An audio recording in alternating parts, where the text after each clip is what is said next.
자, 이번 시간 우리가 우리 이 14강을 하고 있죠. 저번 시간에 13강까지 갔고요. 자, 유통 마케팅 제 14강으로 가겠습니다. 진열의 형식이 중요해요. 별표를 3개 쳐놓으시는데요. 자, 여기가 나올 가능성이 굉장히 높습니다. 그래서 이제 기본적인 진열 형식 가볼게요. 자, 첫 번째는 이제 수직 진열이에요. 수직 진열. 그래서 수직 진열은 곤돌라 내에서 우리가 동종 상품을 이렇게 세로로 우리가 그 진열을 하는 방식입니다. 그래서 각 부분의 상품이 곤돌라 라인 내 골든존에 걸쳐서 진열되어 고객이 균등히 볼 기회를 제공할 수 있고, 고객의 시선의 흐름을 수직화해서 상품의 부문을 효과적으로 보이게 하고 고객 눈에 띄게 쉽다는 장점이 있습니다. 그래서 시선이 상하로 움직여도 상품을 찾기가 쉽고요. 그 다음에 두 번째는 수평 진열입니다. 수평 진열. 자, 얘는 이렇게 되어 있죠. 수평으로. 자, 그래서 이거를 이제 우리가 파노라마식 진열이다, 이렇게도 표현을 해요. 그래서 수직 진열이 갖고 있는 대부분의 장점을 단점으로 갖고 있어 좋은 진열 방법이라고 할 수는 없습니다. 그러나 우수한 파워그룹, 자석 상품 부분이 있는 경우 우리가 수평 진열이 유리하죠. 그래서 이제 밑에 우리가 주석을 보게 되면 여기서 자석은 고객을 모으는 역할을 하기 때문에 CG라고도 부릅니다. 고객 유도 시설, 유인한다는 거죠. 그 다음에 고객의 시선을 끄는 상품을 등이 자석이라고 얘기를 해요. 그래서 이 소부문 내에 극히 강한 자석 상품 부분이 있고, 각 부분에 회전율이 차이가 있는 경우 그 자석 부분을 우위로, 그 다음에 한 수평 진열이 효과적이다, 이렇게 보시고요. 그 다음에 샌드위치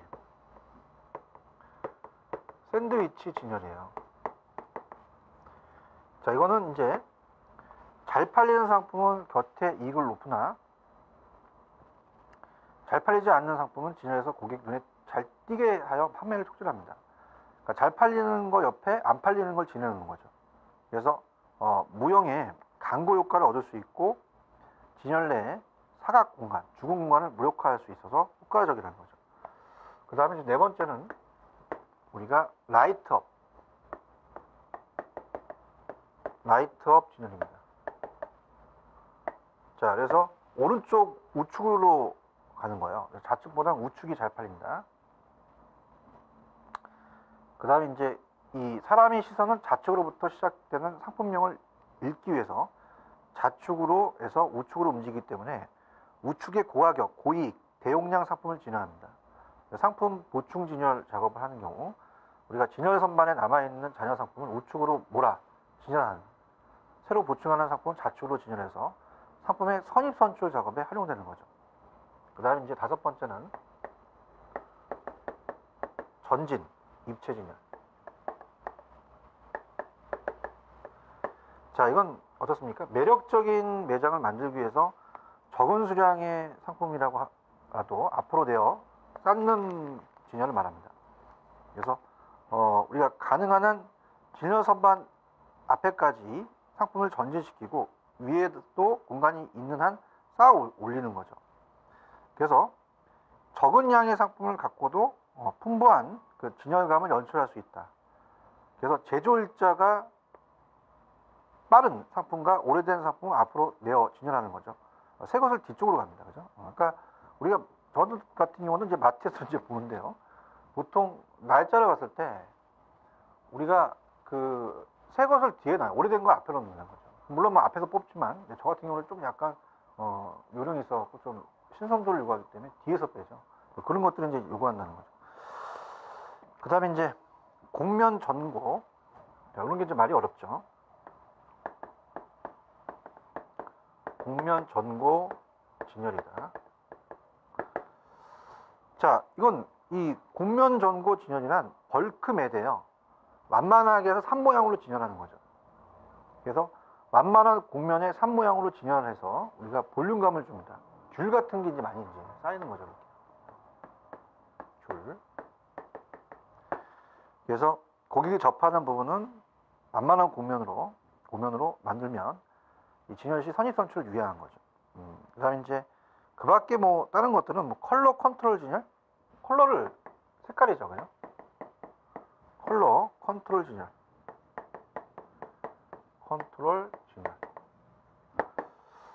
자, 얘는 이제 상품의 색채 특성을 파악해서 효과적으로 운영하는 겁니다. 그래서 색은 색채 배열을 순서로 이제 밝은 색에서 어두운 색, 맑은 색에서 탁한 색, 옅은 색에서 짙은 색 배열하면 좋고요. 배열 반복은 이제 왼쪽에서 오른쪽, 앞뒤, 위 아래로 하는 것이죠. 이 시선이 이제 위 아래로 가니까. 그 다음에 주력색을 메인 컬러라고 하죠. 를 정하고 진열 상품의 양, 위치, 형태 등을 파악해서 주위 색과 색상, 채도, 그다음에 명도 관계를 고려해야 됩니다. 조명을 사용하는 것도 좋은 방법이죠. 상품을 강조하려 할 때는 이제 주력 상품을 색을 주 컬러로, 메인 컬러로 하고 보조 상품 컬러를 보조 컬러. 그래서 60대 40 비율로 진열을 합니다.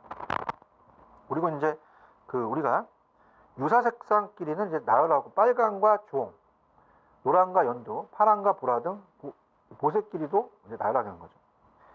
그다음에 사이드 진열이라는 것은 그 뜻의 의미예요. 그 글씨가 사이드 진열. 자, 그래서 이제 매대라는 것은 상점에서 물건을 놓고 파는 자리예요. 이게 매대입니다. 매대. 그 옆에 따로 밀착시켜 돌출하는 기법. 그래서 주력 상품에 관련된 상품을 추가로 갖다 붙이는 진열입니다. 통로가 넓어야 하고 병목 현상을 피해야 되죠. 막 몰리는 거. 그 다음에 철수 및 이동이 용이하도록 바퀴 달린 캐리어를 이용해서 박스 상품을 우리가 어떻습니까? 지금 교재 우리가 128페이지를 하고 있죠. 박스 상품을 커팅 진열하거나 그 다음에 점블 바스켓 진열대를 사용합니다. 뒤죽박죽 되는 거죠. 이런 것들. 그래서 이런 것들. 그래서 뭐 우리가 뒤죽박죽 됐다는 건 뭐 저렴한 거죠. 그죠? 그래서 아무렇게나 이제 진열해서 뭐 3개에 1,000원 막 이런 걸로 이제 마트 가게 되면은 앞에 이제 진열돼 있잖아요. 이런 것들이에요. 그 다음에 이제 평대 진열. 자, 우리가 평대 진열. 자, 이거는 이제 선반 진열과 달리 이 사방에 평대로 사방에 그 상품에 접근이 용이한 진열 방법입니다. 주로 이제 청과 야채 등 생식품 행사용 진열대로 활용하는 거죠.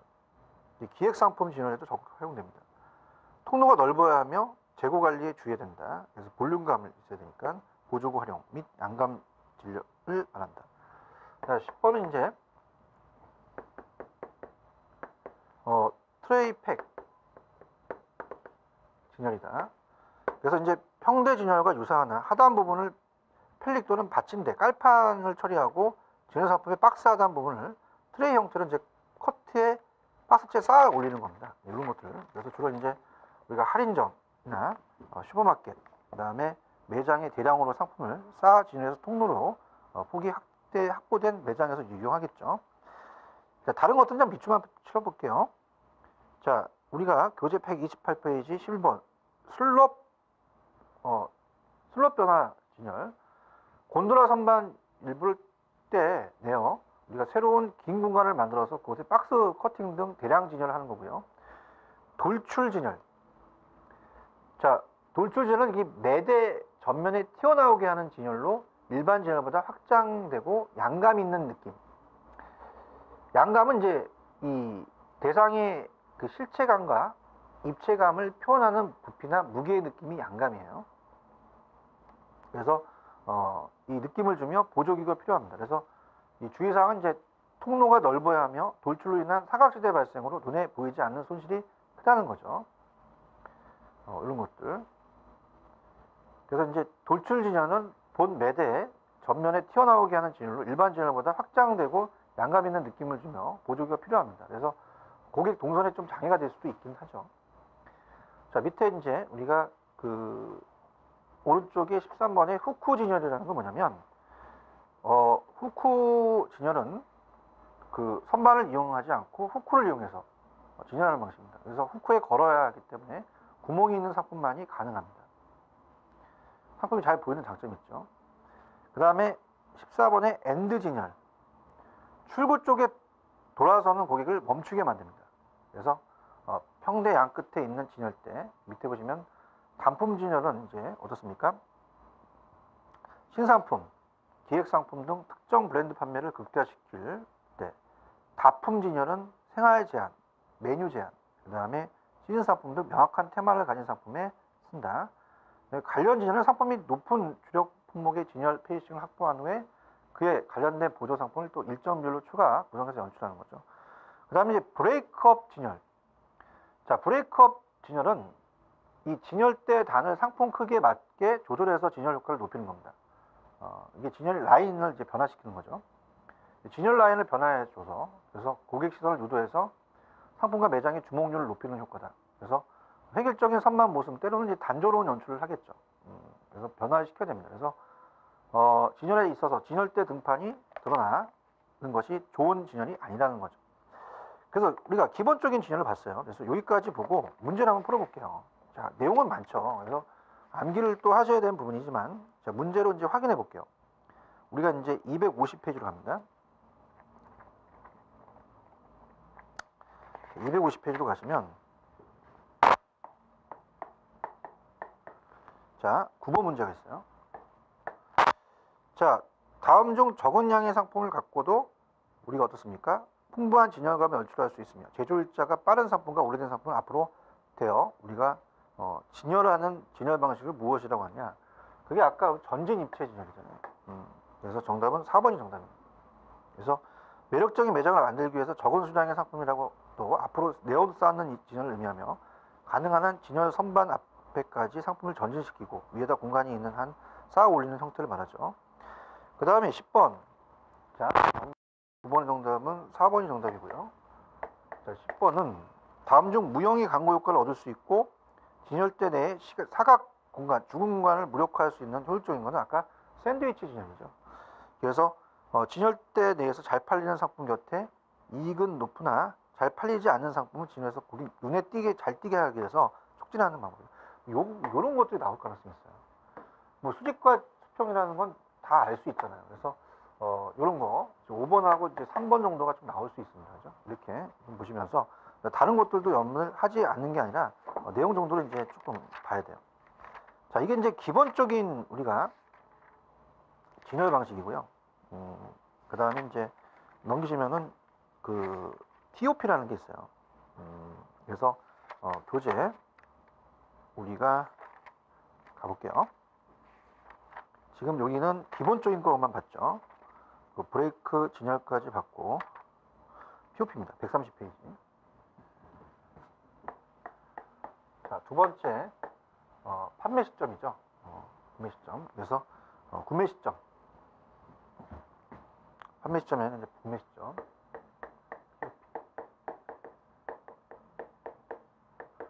POP에 대한 그 진열로 가도록 할게요.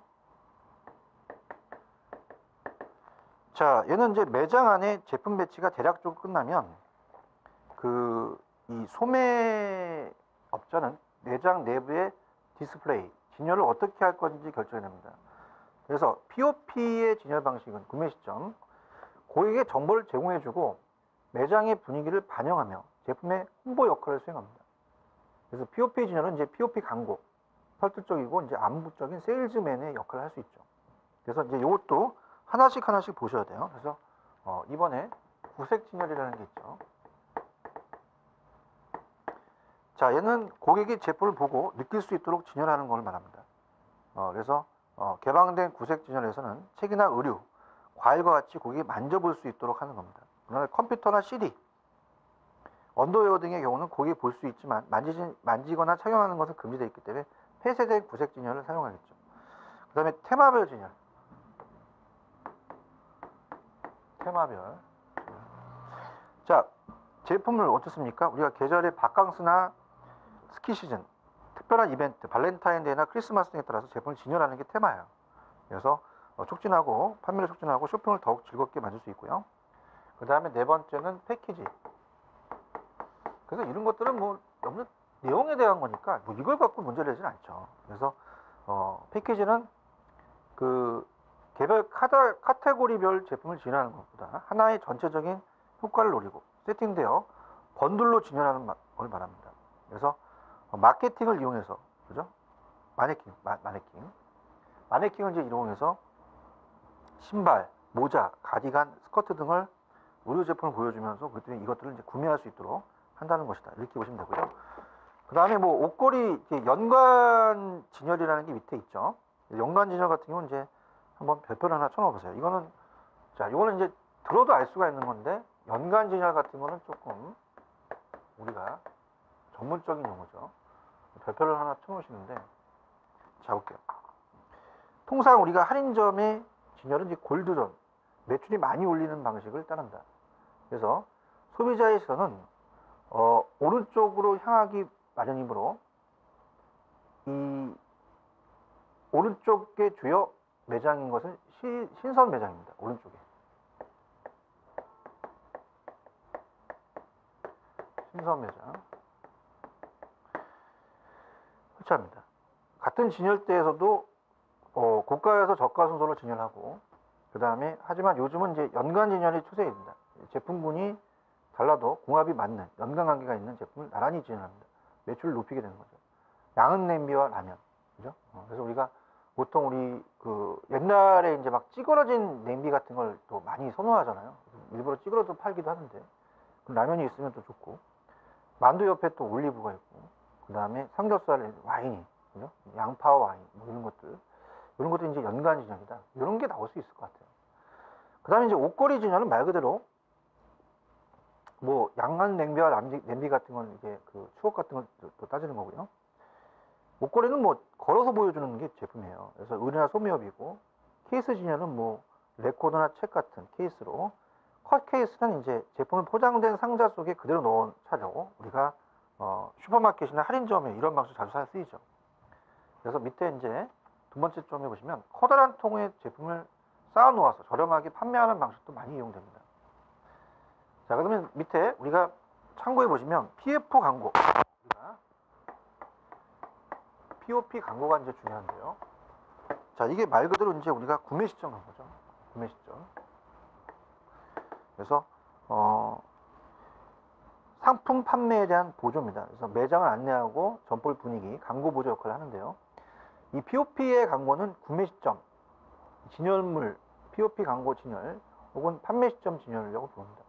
그래서 얘는 그냥 밑줄만, POP의 광고는 진열 때에 부착하는 광고를 의미하는 것으로 비용 거의 들지 않으며, 반면 제품의 홍보 효과는 매우 또 뛰어난 장점이 있죠. 그래서 POP 광고의 기능은 이제 두 번째 쪽을 보시면, 제조업자 및 소매업자가 POP 광고를 이용하려면 그것이 기업의 전 광고 프로그램의 일부로서 실시됩니다. 사실을 인식해야 되고, POP 광고는 TV 광고와 결부시킬 때 효과적인 것을 알려져 있죠. 그 종류라는 것은 뭐 넘겨보시면은 창진열, 계산대, 카운터 위에 진열, 시계 이런 것들이 되고, 밑에서 세 번째 보시면 거울 유리창문을 이용하는 전시화법, 각종 깃발, 그림틀, 벽장, 장식물 같은 게 된다. 이렇게 보시고요. 그 다음에 이제 이 132페이지 가시면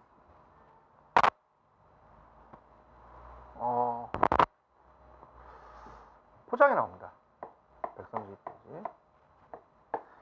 그래서 상품 포장은 물류와 많이 관련돼요. 상품 포장. 제가 이제 물류과에서도 강의를 하는데 보관하는 나오는 겁니다. 그래서 포장에 대한 게 있죠. 포장. 그래서 패키징. 자, 물품을 수송 보관함에 있어서 그 가치와 상태를 보호하기 위해서 적절한 재료나 용기 등을 이용해서 물품을 덧붙이는 기술이에요. 그래서 패키징이라고 합니다. 포장을. 제품의 포장물을 설계하고 생산하는 활동을 말하죠. 자, 포장의 중요성은 뭐냐면 포장은 제품의 얼굴이다. 포장은 제품의 내용물을 보호하는 단순한 기능적 역할뿐만 아니라 제품에 대한 정보 제공, 그 다음에 제품의 이미지를 전달하는 거죠. 그래서 대부분의 소비자가 우리가 PLC, 제품 수명주기의 성숙기에 진입함으로써 물리적 특성이 표준화되고 셀프 서비스를 기반으로 한다는 거죠. 근데 포장의 기능은 밑에 포장의 기능에는 가장 기본적인 3대 기능을 더한다. 사회 지향적 마케팅의 중심은 근래에 들어서는 5대 또는 6대 기능도 언급되고 있는데요. 자, 보호성이라는 겁니다. 그래서 이제 이런 것들은 이제 포장의 기능 같은 거는 보셔야 돼요. 자, 포장의 상품 포장. 그래서 우리가 지금 상품 포장을 보고 있죠. 포장의 기능. 자, 포장의 기능은 별표를 하나 쳐놓고 갈게요. 보호성이라는 게 있어요. 그래서 보호성. 그래서 이 제품의 생산에서부터 폐기까지 수성, 보관, 하역, 보관 중에 제품을 비나 눈, 충격, 우리가 습기, 해충, 미생물 등의 장애로부터 보호하는 거예요. 제품의 화학적, 생물적, 물리 성격을 파악해서 보호하는 기능이고요. 상품성, 판매입니다. 판매와 관련되죠. 그래서 우리가 이 세 번째 보시면 상품성 또는 판매 촉진성이라고 얘기해요. 판매 촉진성. 이런 단어 좀 체크해 놓으시고, 자, 이 기능은 포장만 보고 상품을 고르는 구매 형태를 반영하는 강조합니다. 그래서 우리가 생산자에게 있어서는 상품을 알릴 수 있는 말없는 세일즈맨이라고도 하죠. 편리성입니다. 그래서 두 번째 점을 보시면은 그 포장의 편리성에서 포장을 쉽게 개봉하고 보관성을 좋게 해서 사용하기 편리한 단위로 포장합니다. 가장 또 남으면 또 봉인할 수 있고요. 보관성 같은 거. 그다음에 심리성. 자, 이 소비자가 포장을 보고 구매 결정하기 위해서는 구매 심리상의 작용도 포장에 수행됩니다. 배송성. 자, 수송 포장에 있어서 외장에 대한 형상, 치수, 중량 등의 수송, 보관, 하역에 편리하도록 해야 합니다. 배송성도 이제 포장의 중요한 기능이 하나가 되고요. 그 다음에 경제성입니다. 자, 경제성은 포장은 우리가 하나의 제품의 원가를 절감할 수 있다. 그래서 제품의 원가를 줄일 수 있는 면이 경제성이죠. 그 다음에 넘기시면 이제 환경 친화성. 이런 것들은 이제 밑줄만. 우리가 포장 자체가 폐기물이라도 주장도 있지만 포장은 내용물을 오래 보존하게 되면서 폐기물의 발생을 줄여준다는 거죠. 또한 환경에 해가 되지 않는 포장재를 개발 사용함으로써 지구 환경 문제 해결할 수 있다. 포장의 실질적인 기능이라는 것은 여기 그냥 한번 읽어보세요. 그래서 밑에 이제 차단성 같은 거는 이제 포장은 각종 외적 인자를 차단하는 산소, 탄산가스, 방향 물질, 수분, 휘발성 물질 강성들을 이제 포장기 밖에서 침입하는 경우는 이제 차단하는. 투과성은 이제 어떻습니까?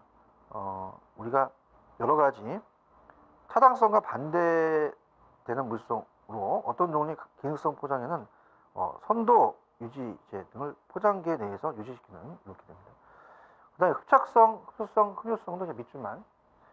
자, 특수한 가스나 수분, 기름 등이 내용물에 침입되지 않도록 우리가 실리카직 젤이라든지 이런 것들은 이제 흡유제 등을 이제 작용시키고요. 수용성, 유용성은 이제 물에 녹거나 기름에 녹는 성질로서 세탁, 의류, 수거용 필름백으로 주로 사용하면서 수용성 이제 PVA를 또 예를 들 수 있죠. 휘발성 물질의 방출성, 기계적 강도 이런 것도 이제 따져보시고요. 그 다음에 내열성, 온도에 견뎌야 되고 완충성, 떨어뜨렸을 때 완충성을 봐야 되죠. 그래서 플라스틱 발포제 같은 거 보시잖아요. 혹은 종이 완충제 등을 외부 충격에 민감한 제품에 또 적용해서 낙하, 충동에 견딜 수 있어야 된다. 이런 것들을 보호할 수 있고, 광택성과 투명성, 그다음에 기타 여러 가지가 있는데 그냥 밑줄 쳐놓으시고, 자, 상품 포장에 대한 기능 정도는 보셔야 돼요. 밑에 참고에. 그래서 상품의 기능은 상품의 내용을 즉 일정한 수량을 정해진 단위에 알맞도록 적재하는 기능이 상품 기능이에요. 그 다음에 상품의 내용물을 다양한 위험으로 또 보호하는 보호 기능, 그 다음에 소비자가 상품을 편리하게 운반하게 사용하는 기능, 이런 것들을 볼 수 있고, 의사 전달 기능은 특정 상품을 다른 상품과 식별할 수 있게 하는 거, 정보 제공 기능 같은 게 되겠죠. 포장에 대한 분류라는 것은 그냥 밑에 우리가 기업법만 체크하세요. 우리가 보통 보안하역론에서 이제 KSA 106이라는 포장의 용어가 납포장, 포장, 거포장을 얘기합니다. 그래서 그 정도 보시고, 그 다음에 뭐 쭉 읽다 보면은 넘기시면 포장 재료별 포장은 한번 보시고, 자, 이 중요한 게 얘예요. 좀 전에 지금 말씀드렸지만 KSA 1006 여기가 이제 나올 가능성이 큽니다. 그래서 여기는 좀 강하게 갈게요. 여기가 136입니다. 여기는 나올 수 있을 것 같은데요. 136. 아까도 말씀드렸지만 KSA 1006이라는 게 중요해요. 여기에서 포장에 대한 분류입니다. 그래서 우리가 게장, 납포장이 있고요. 그 다음에 내장, 그죠? 우리가 내장, 소포장이 있어요. 그래서 게장이라는 자체는 아이템 패키지인데요. 개별입니다. 개별. 게장이라는 건 개별이에요. 개별. 그래서 흔히 납포장이라고 합니다. 물품 자체 하나씩 포장하는 거고, 우리가 이제 어떤 구매 욕구를 자극하기 위해서 밑에 두 번째 쪽에 맨 마지막에 시각적인 목적도 지닙니다. 내장은 이제 소포장이죠. 그래서 물품에 대한 수분, 습기, 광열, 충격 등을 방지하기 위해서 적합한 재료와 용기 등을 물품이 포장하는 거예요.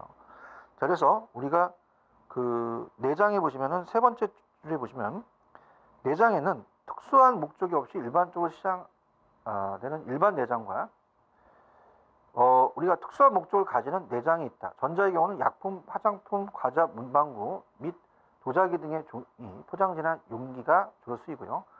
자, 후자는 이제 상품을 수분이나 습기에서 보호하려는 목적으로 시장되는 어떻습니까? 방습 포장, 금속 제품의 수성 보관 등에 녹슬지 않도록 하는 것을 방지하는 거. 그다음에 이런 방청 포장 화물의 수성 화약 중에 받게 되는 진동과 충격으로부터 이제 완충하는 완충 포장 같은 게 있다. 이렇게 보세요. 그래서 그 정도만 보시면 되고, 그래서 이제 이런 것들이 이제 보시면 됩니다. 그 다음에 이제 우리가 거포장이라는 게 있죠. 디귿번. 게장, 내장. 그래서 이거는 이제 우리가 2차예요. 보통 상업포장이라고 합니다. 자, 상업포장은 이제 우리가 판매 촉진이에요. 판매 촉진. 근데 이제 우리가 오른쪽에 외장, 겉포장. 보통 우리가 내장과 겉포장을 이렇게 포장을 얘기를 하거든요. 겉포장. 자, 이거는 1차입니다. 1차. 공업포장이에요. 공업포장. 그래서 얘는 우리가 운송이나 화물을 보호하는 목적입니다. 그래서 외장은 겉포장이라고 하면 수송을 위해서 물품을 상자나 우리가 나무통 및 금속 등의 용기에 넣거나 이렇게 묶어서 하는 거예요. 그래서 두 번째 점을 보시면은 이 골판지 상자 두 번째 철사를 이용한 포장이 늘어나고 있으며 플라스틱 용기도 널리 또 사용하고 있습니다. 그 다음에 세 번째 점을 보시면 외장에는 이제 포장물이 목적지에 정확하게 수송되도록 화인, 그죠? 그래서 겉에 이제 우리가 마크를 이제 적는 거예요. shipping 마크. 그래서 어디 원산지가 어디가, 그 다음에 이런 것들 이제 적는 게 화인입니다. 그 다음에 요거는 깨지기 쉽다. 유리잔을 놓고 이제 이렇게 X로 이렇게 해놓은 이런 것들이 이제 물류에서 나오는 거거든요. 화인들을 표시하고 화물 번호, 송화인, 표시 품명, 품질 표시 기호, 행선지, 용적, 그 다음에 무게 및 주의사항들을 포함합니다. 외장을 흔히 공업포장이라고 해요. 그래서 포장에는 내포장과 겉포장이 있어요. 그래서 우리가 지금 내장 포장이라는 자체가 게장, 납포장은 2차예요. 판매 촉진이 목적이고 1차는 운송, 화물 보호를 하는 것이다. 이렇게 보시기 바랍니다. 그래서 이번 과정은 이렇게 중요한 건 없기 때문에 여기까지 끊고요. 제 15강은 포장과 브랜드로 가도록 할게요. 15강은 그래서 14강은 여기까지 보시고 포장과 브랜드는 다음 시간에 보도록 하겠습니다. 좀 쉬었다 가죠.